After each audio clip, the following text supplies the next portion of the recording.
नमस्कार साथियों। महेश कुमार बर्नवाल जी का हम लोग एनसीईआरटी सार संग्रह पढ़ रहे हैं, जिसमें आज बारी है जलवायु परिवर्तन का। जलवायु परिवर्तन से बहुत सारे क्वेश्चन परीक्षा में पूछे जाते हैं, जो कि सभी परीक्षाओं के लिए उपयोगी है। तो आइए बिना देर किए हम लोग जलवायु परिवर्तन करते हैं। आपसे निवेदन है कि कृपया करके लाइक शेयर सब्सक्राइब जरूर कर दीजिएगा, ताकि आने वाले दिनों में हम आपके लिए परीक्षा उपयोगी बहुत सारे किताबों को लेकर आएंगे। बहुत सारे स्टेट और करंट अफेयर को लेकर आते हैं। तो आइए शुरू करते हैं जलवायु परिवर्तन। जलवायु परिवर्तन के जो प्रमुख कारण है वो है ग्रीन हाउस गैस, ओजोन परत का क्षरण तथा प्रदूषण। ग्रीन हाउस गैस की संकल्पना सबसे पहले जोसेफ फोरियर ने प्रस्तुत की थी। किसी गैस का वैश्विक तापन विभव जो निर्भर करता है वह उस गैस के अणुओं की दक्षता एवं उस गैस के वायुमंडलीय जीवन काल पर निर्भर करता है। प्राकृतिक रूप से पाई जाने वाली वह ग्रीन हाउस गैस कौन सी है जो सर्वाधिक ग्रीन हाउस प्रभाव उत्पन्न करती है? तो वो है जलवाष्प। क्योटो प्रोटोकॉल किस वर्ष से प्रभावित हुआ? तो 2005 से प्रभावित हुआ। वह सर्वाधिक भंगुर पारिस्थितिकी तंत्र कौन सा है जो वैश्विक तापन द्वारा सबसे पहले प्रभावित होता है? तो आर्कटिक एवं ग्रीनलैंड हिम चादर। वायु में कार्बन डाइऑक्साइड की मात्रा बढ़ने पर वायुमंडल का तापमान क्यों बढ़ता है? तो क्योंकि कार्बन डाइऑक्साइड जो होता है वो सौर विकिरण के अवरक्त अंश को अवशोषित कर लेता है, जिसके कारण हमारे वायुमंडल का तापमान बढ़ जाता है। मेथेन गैस के उत्सर्जन के प्रमुख प्राकृतिक स्रोत कौन से हैं? तो मेथेन गैस के उत्सर्जन के प्रमुख प्राकृतिक स्रोत आर्द्रभूमि, समुद्र, हाइड्रेट्स।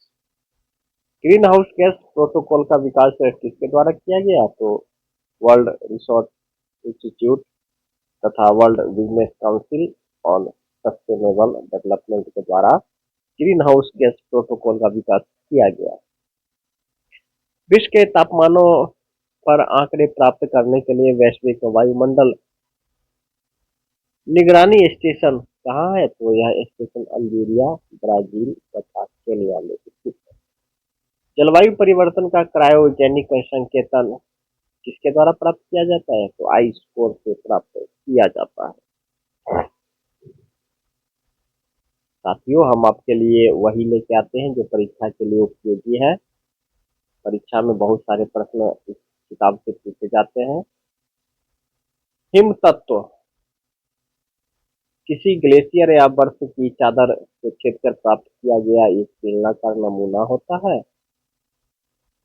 वैश्विक जलवायु परिवर्तन के संदर्भ में कौन सी पद्धतियां मृदा में कार्बन संग्रहण में सहायक होता है? तो समुच्चय बांध, अनुपद सेक्शन एवं शून्य जुताई, ये जो है कार्बन संग्रहण में सहायक होता है। किस अंतर्राष्ट्रीय सम्मेलन में हरित जलवायु कोष के गठन का प्रावधान किया गया था? तो कानकून सम्मेलन मेक्सिको में हुआ था वर्ष 2010 में। हरित जलवायु कोष के गठन का क्या उद्देश्य था? तो इसका उद्देश्य था विकासशील देशों को जलवायु परिवर्तन का सामना करने हेतु अनुकूलन और न्यूनीकरण पद्धति में सहायक देना। यदि किसी महासागर का पादप पलवक किसी कारण से पूर्णतः नष्ट हो जाए तो कार्बन सिंक के रूप में महासागर पर एवं महासागर की खाद्य श्रृंखला पर इसका प्रतिकूल प्रभाव पड़ेगा। प्रथम विश्व जलवायु सम्मेलन सर्वप्रथम जेनेवा स्विट्जरलैंड में 1979 में आयोजित किया गया था। कौन सी घटनाएं वैश्विक तापमान के प्रभाव को दर्शाती है? तो हिमानी का पिघलना, सागरीय तल के उत्थान, मौसमी दशाओं में परिवर्तन, वैश्विक तापमान में वृद्धि, ये सब जो है तो ग्लोबल वार्मिंग के प्रभाव को दर्शाती है। ग्लोबल वार्मिंग के कारण एल्पाइन ग्लेशियर के पिघलने से किन दो देशों को अपनी अंतर्राष्ट्रीय सीमाओं फिर से निर्धारित करनी पड़ेगी? तो वो देश है इसलिए हम स्विट्जरलैंड।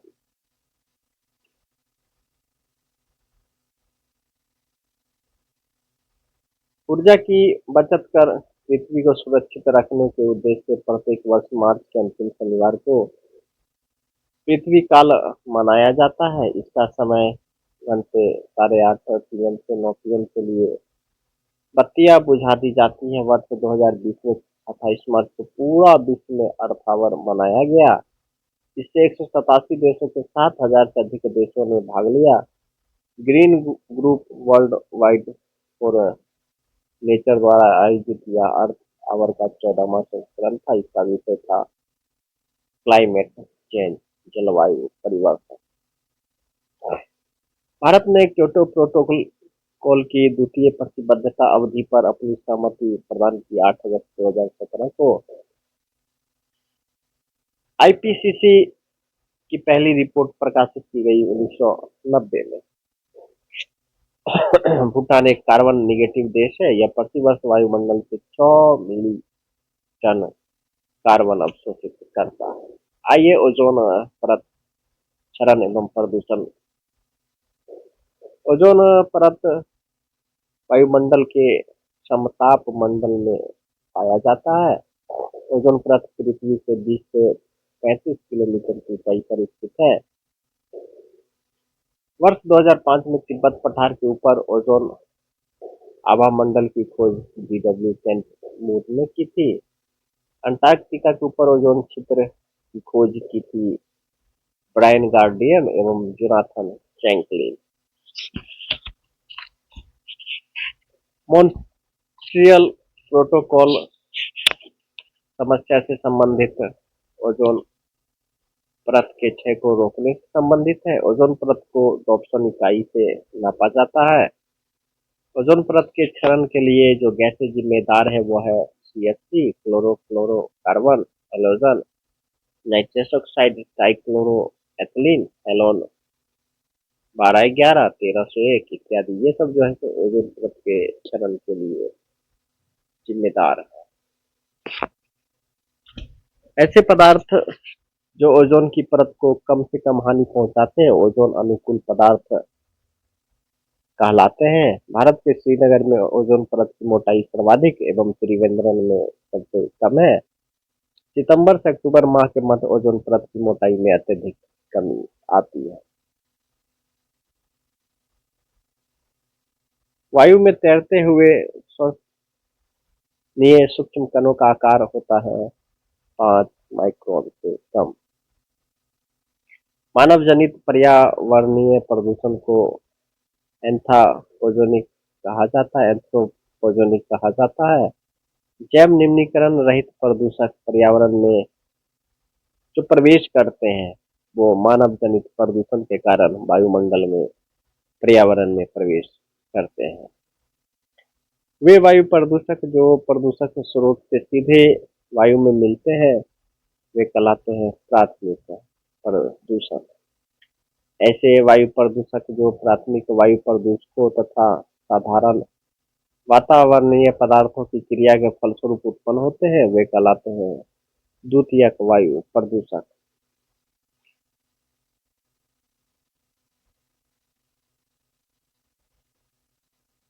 पैरो पैरोक्सी एसिटिल नाइट्रेट, ओजोन तथा स्मोग इस प्रकार के प्रदूषक है तो ये द्वितीयक प्रदूषक है।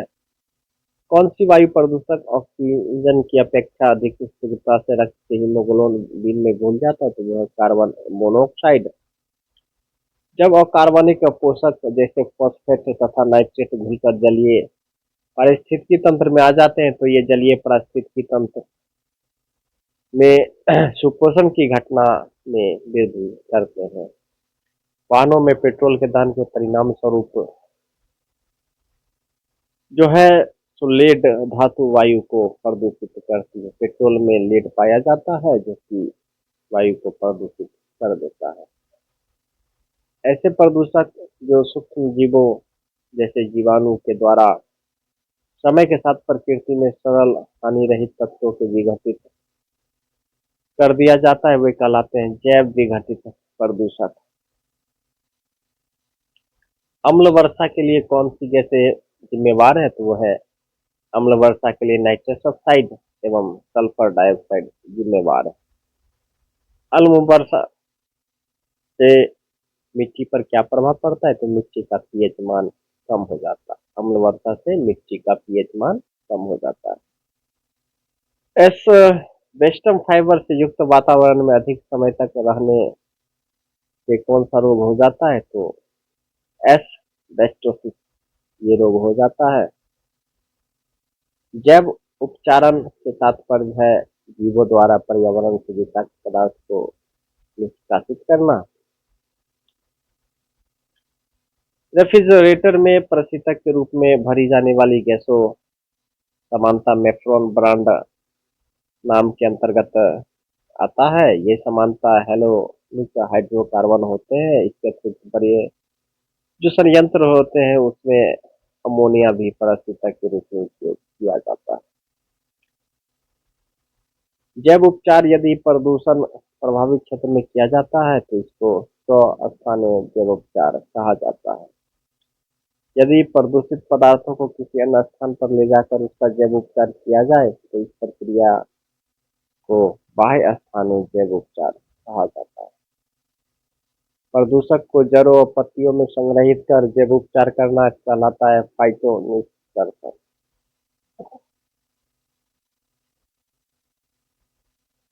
ओजोन परत की खोज चार्ल्स फैब्री एवं हेनरी बुशॉन ने की थी।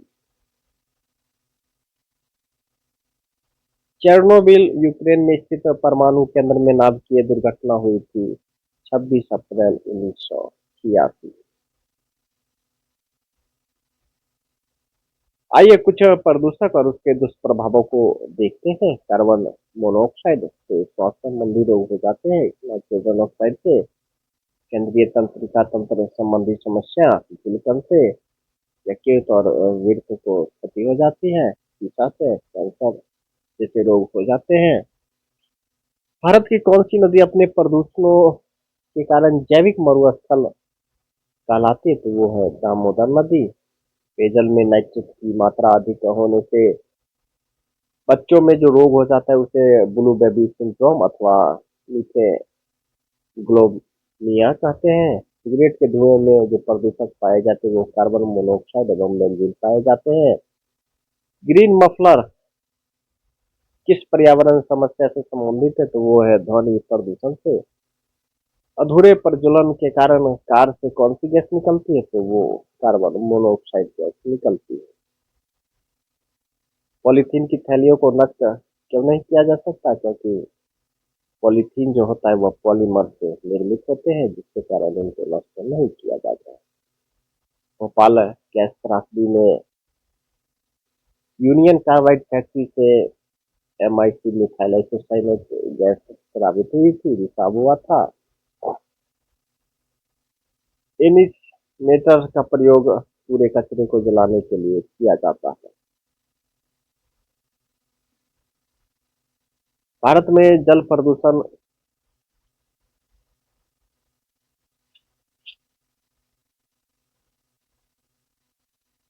निवारण तथा नियंत्रण अधिनियम वर्ष 1974 में लागू हुआ था। कौन सी ईंधन न्यूनतम वायु प्रदूषक करता है? तो वो हाइड्रोजन सबसे कम वायु प्रदूषण करता है। सुपरसोनिक जेट विमानों से निकलने वाली गैस नाइट्रोजन ऑक्साइड है जो कि ओजोन परत को क्षति पहुंचाती है। पार्थेनियम जो कि एक घास है और उसके परागकण से चर्म रोग एवं दमा हो जाता है। लाइकेंस वायु प्रदूषण के अच्छे संकेतक है। नाभिकीय ऊर्जा के उपयोग से जो है उसमें प्रदूषण होता है। ईसाई रोग कैडमियम से होता है। शीशा रहित पेट्रोल में उचित ऑक्सीजन मान प्राप्त करने के लिए बेंजीन, चाइलीन और जाइलीन मिलाया जाता है। बेंजीन के कारण रक्त कैंसर होने की संभावना रहती है। सिलिकोसिस तथा एस्बेस्टोसिस नामक रोग सिलिका तथा एस्बेस्टस युक्त धूल कणों से होते हैं। भूमिगत जल को प्रदूषित करने वाले प्रमुख जो प्रदूषक तत्व है वो है आर्सेनिक तथा फ्लोराइड। कोयला उद्योग में संलग्न व्यक्तियों को न्यूमोकोनियासिस रोग हो जाते हैं। भारत में सभी अपमार्जकों में फॉस्फेट बहुत ज्यादा पाया जाता है। किस उद्योग में संलग्न लोगों में बिसिनोसिस रोग से ग्रस्त हो जाते हैं, तो कपड़ा उद्योग में जो संलग्न लोग रहते हैं उनको बिसिनोसिस रोग हो जाता है। जल में कार्बनिक यौगिकों का मापन क्रोमेटोग्राफी से किया जाता है। ब्लैक फुट नामक रोग पेयजल में आर्सेनिक की अधिकता के कारण होता है। किस पादप को जलीय विषाक्त पदार्थ के अवशोषक के रूप में जाना जाता है, तो जलकुंभी। ग्लोबल वार्मिंग के फलस्वरूप जलवायु में होने वाले परिवर्तन का मापन रेडियो सक्रिय फोर्सिंग के द्वारा किया जाता है।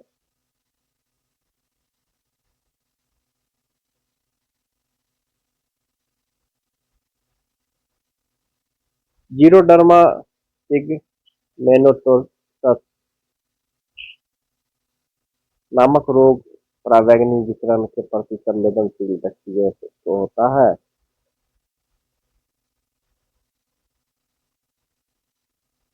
आइए वायु प्रदूषित और उससे संबंधित कुछ रोग देखते हैं। एस्बेस्टस धूल से फेफड़े प्रभावित होते हैं। शीशा से मस्तिष्क प्रभावित होता है। पारा से उदर रोग होता है। कार्बन मोनोऑक्साइड से रक्त वाहिकाएं रोग होती है। इंडोर वायु प्रदूषण की सर्वाधिक महत्वपूर्ण प्रदूषक रेडोन गैस है। इससे फेफड़े का कैंसर और रक्त कैंसर होता है।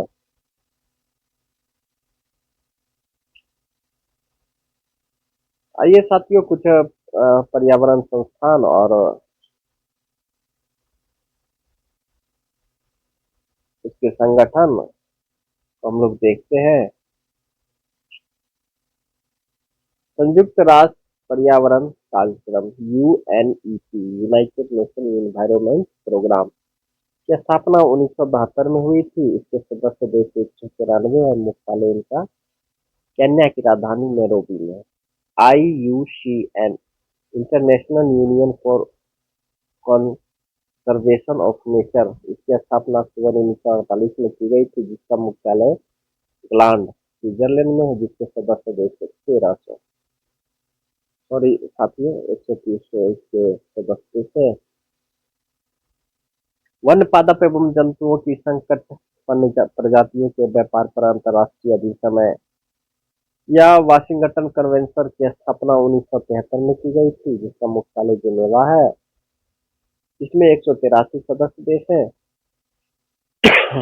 वन वस्तुओं की प्रवासी प्रजातियों के संरक्षण पर अधिसमय इसकी स्थापना 1979 में हुई थी। इसका मुख्यालय जर्मनी के वॉन में है। सदस्य 313 देश है। WWF world wide fund for nature विश्व वन्यजीव कोष की स्थापना 1961 में हुई थी, जिसका मुख्यालय इंग्लैंड स्विट्जरलैंड में है। इसके 100 सदस्य देश है। वर्ल्ड लाइफ इंटरनेशनल की स्थापना 1922 में हुई थी, मुख्यालय कैम्ब्रिज यूके में, सदस्य 121 है। वर्ल्ड इंस्टीट्यूट इसकी स्थापना 1974 में हुई थी, मुख्यालय वाशिंगटन डीसी में। ग्रीन पीस की स्थापना 1971 में हुई थी, मुख्यालय एम्स्टर्डम नीदरलैंड में। वेटलैंड्स इंटरनेशनल की स्थापना 1995 में हुई, मुख्यालय वेजनिंजन नीदरलैंड में है। रोटरडम कन्वेंशन की स्थापना 1998 में हुई, जिसका मुख्यालय रोटरडम है। सदस्य 157। स्टॉकहोम सम्मेलन की स्थापना 2001 में हुई, जिसका मुख्यालय स्टॉकहोम है। सदस्य 152 है।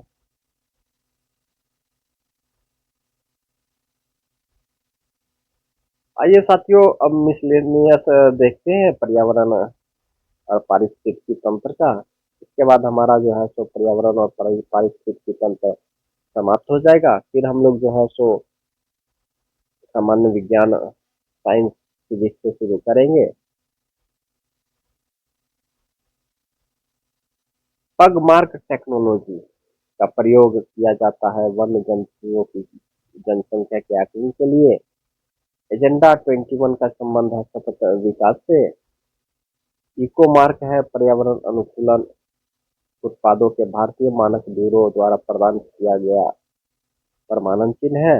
ग्लोबल 500 पुरस्कार पर्यावरण संरक्षण के क्षेत्र में दिया जाता है। ग्लोबल 500 पुरस्कार वर्ष 1987 में संयुक्त राष्ट्र पर्यावरण कार्यक्रम यूएनईपी द्वारा स्थापित किया गया था। वर्ष 1987 में अनिल अग्रवाल तथा वर्ष 2003 में डॉक्टर बिंदेश्वर पाठक को यह पुरस्कार प्रदान किया गया था। फ्रांस में प्रत्येक माह के अंतिम शनिवार को राष्ट्रीय स्वच्छता दिवस मनाया जाता है। किस पर्यावरण कार्यकर्ता को विश्व मानव कहा जाता है? तो चंडी प्रसाद भट्ट, क्योंकि चिपको आंदोलन से संबंध है, इनको विश्व मानव कहा जाता है। राजीव गांधी पर्यावरण पुरस्कार प्रदान किया जाता है स्वच्छ प्रौद्योगिकी एवं विकास के क्षेत्र में योगदान के लिए।